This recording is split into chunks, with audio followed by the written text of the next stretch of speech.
has the pursuit of offensive brilliance, the dazzling allure of perimeter playmaking, inadvertently left a gaping championship-sized hole in the very foundation of the Los Angeles Lakers. In the high-stakes chess match of NBA roster construction, where every move is scrutinized and every decision carries the weight of a franchise's destiny, the Lakers have made bold, transformative changes. They've embraced a new identity, a thrilling, high-octane offensive machine built around two of the game's most electrifying talents. But as the dust settles on these seismic shifts, a nagging question persists, a whisper that threatens to become a roar.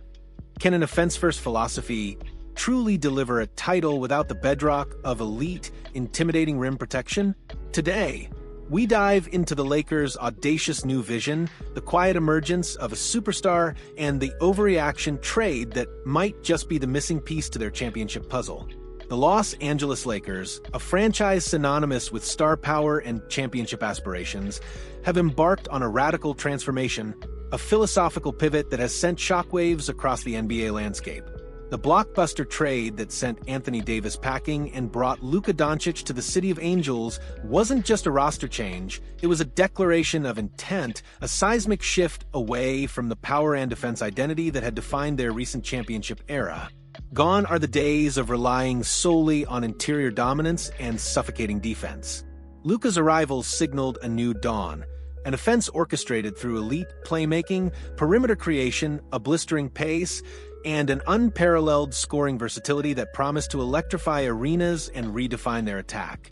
This wasn't merely an adjustment, it was a complete overhaul, a bold embrace of a modern, guard-centric offensive philosophy designed to outscore, outmaneuver, and outweed opponents.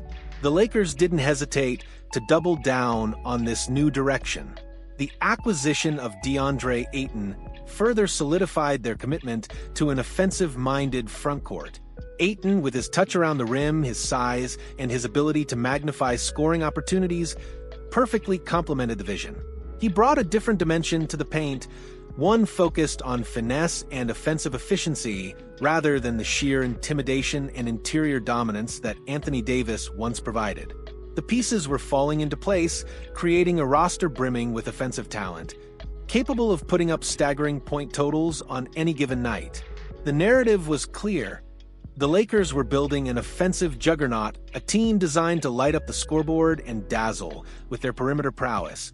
Yet, even with these audacious moves, a sense of incompleteness lingered, a crucial element conspicuously absent from their championship blueprint. Despite the dazzling array of offensive weapons, the Lakers are missing the one non-negotiable ingredient that every championship contender needs, especially when the stakes are highest. Reliable, consistent rim protection that can withstand the relentless pressure of playoff basketball. This isn't about having a big man. It's about having a presence, a defensive anchor who can deter drives, alter shots, and clean up mistakes. And this, precisely, is where the next strategic move comes into sharp focus. If the Lakers are truly committed to fully embracing and optimizing this new, offensive-centric identity, then a specific overreaction trade must become their immediate target, Daniel Gafford. He isn't a superstar, but he might just be the final, indispensable structural piece that transforms a talented team into an undeniable championship force. To understand why Gafford is so crucial, we must first acknowledge a fundamental truth. DeAndre Ayton is not Anthony Davis. This isn't a criticism of Ayton, who is a highly skilled and valuable player in his own right. It's simply an objective assessment of their distinct defensive profiles.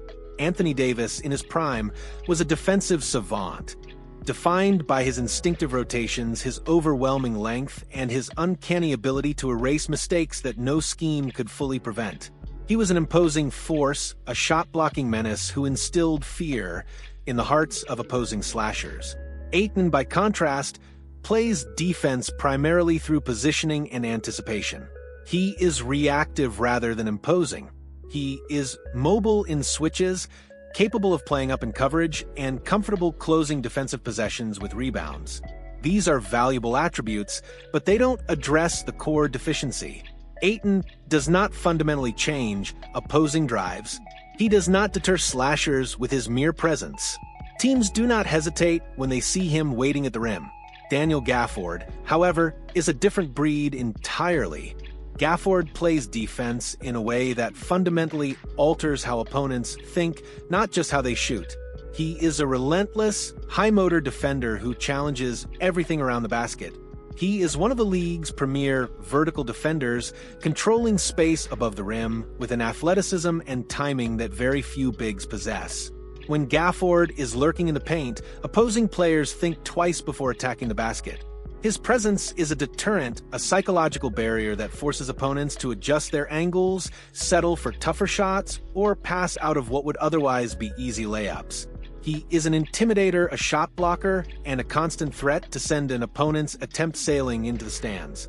This is the kind of rim protection that championship teams are built upon, the kind that allows perimeter defenders to play more aggressively, knowing they have a safety net behind them. On the offensive end, Gafford is the epitome of efficiency and selflessness, a perfect complement to the Lakers' star-studded perimeter. He doesn't demand touches, isolations, or post-ups. Instead, he excels at the dirty work, setting bone-jarring screens that free up Luka and LeBron, diving hard to the rim, finishing lobs with authority, and clearing space in the paint for driving lanes. He thrives next to elite creators who bend defenses and draw multiple defenders, and the Lakers, with LeBron James and Luka Dončić, possess two of the very best in the world. His offensive game is about maximizing the talents of others, not competing for shots. He is a high-percentage finisher, a reliable role man, and a player who understands his role perfectly within a star-driven offense. The potential synergy between Ayton and Gafford is what truly elevates this proposed trade. Ayton gives the Lakers a center who can score, rebound, and stretch the floor with his mid-range game. Gafford would give them a center who protects the paint, sets the tone physically, and provides an elite defensive anchor. Together, they would form a versatile center rotation that allows the Lakers to choose how they want to control a game, whether through finesse and offensive firepower or through brute force and defensive intimidation. In the unforgiving crucible of the playoffs, the ability to dictate identity, to adapt to different matchups, and to toggle between offensive and defensive strengths is everything. This rotation would provide head coach Darvin Ham with an invaluable strategic flexibility, allowing him to deploy the perfect big man for any given situation, any given opponent, and any given moment. While Luka and LeBron deservedly draw the headlines and command the lion's share of attention, Austin Reaves has quietly, yet steadily, transformed into the soul of this new version of the Lakers. What began as an inspiring story of an undrafted player finding a role has evolved into something far more meaningful. Reaves has become the connective star, the indispensable glue guy who smooths out possessions when Luka slows the pace or LeBron surveys matchups. He scores when the team needs a release valve, initiates offense when defenses tilt, and reads leverage and rotates thoughtfully on defense. More importantly, Reaves has reached a level where his presence fundamentally shapes how opponents defend the Lakers. They can no longer afford to hide non-defenders on him. They cannot sag off him on dribble handoffs. He has gained the full respect of the scouting report, the kind where opposing coaches pause film and tell their players, "Don't relax on him." This meteoric rise of Austin Reaves is precisely what makes the Gafford trade not just beneficial, but urgent. Reaves can now legitimately be the third star in a championship lineup, not by narrative hype, but by the sheer consistency and impact of his production. However, guards who carry heavy creation loads, who are constantly navigating screens and attacking the basket, need protection behind them. They need the confidence that when they chase over screens, when they get beat on a drive, someone is waiting to challenge the rim to erase their momentary lapse. Reaves' leap is not just a reason to praise him. It is a compelling reason to reinforce the team around him, to provide the defensive foundation that allows him to flourish as the star he has become. If the Lakers want Reaves to continue his ascent and truly maximize his potential, they need to ensure he is supported defensively, structurally, and physically. Gafford gives them that crucial foundation, a defensive shield that empowers Reaves to play with even greater freedom and aggression. The good news for the Lakers is that this trade is entirely feasible. The Dallas Mavericks, after a disappointing start to their season, are reportedly evaluating their roster, and Gafford sits squarely in that category of players whose value is often clearer to contending teams than to those in a retooling phase. The Lakers have a clear need, a clear fit, and a timeline that demands they optimize their roster immediately. LeBron James, while still great, is defying Father Time, but time only moves in one direction. Luka Dončić is entering the stage of his career where roster shaping will determine whether he ascends to the championship tier. Austin Reaves' breakout cannot be wasted, and DeAndre Ayton's offensive strengths should not be undone by asking him to carry defensive responsibilities he has never consistently embraced. The Lakers have already made their bold, offensive-minded moves. Now, they need their balancing move, their defensive anchor. Daniel Gafford is not a star, but he is something far more necessary. The final structural piece, the defensive linchpin that can transform a talented team into a true championship contender. If the Lakers are serious about contending right now, this is the overreaction that isn't really an overreaction at all. It's a strategic imperative. What a fascinating look into the Lakers' evolving identity and their potential path to a championship. We've discussed the bold moves, the rise of Austin Reaves, and the critical need for Daniel Gafford. Now, we want to hear from you. Do you agree that Daniel Gafford is the missing piece for the Lakers? And what would you be willing to give up to acquire him? Drop your comments below, share your trade ideas, and let's debate the future of the purple and gold.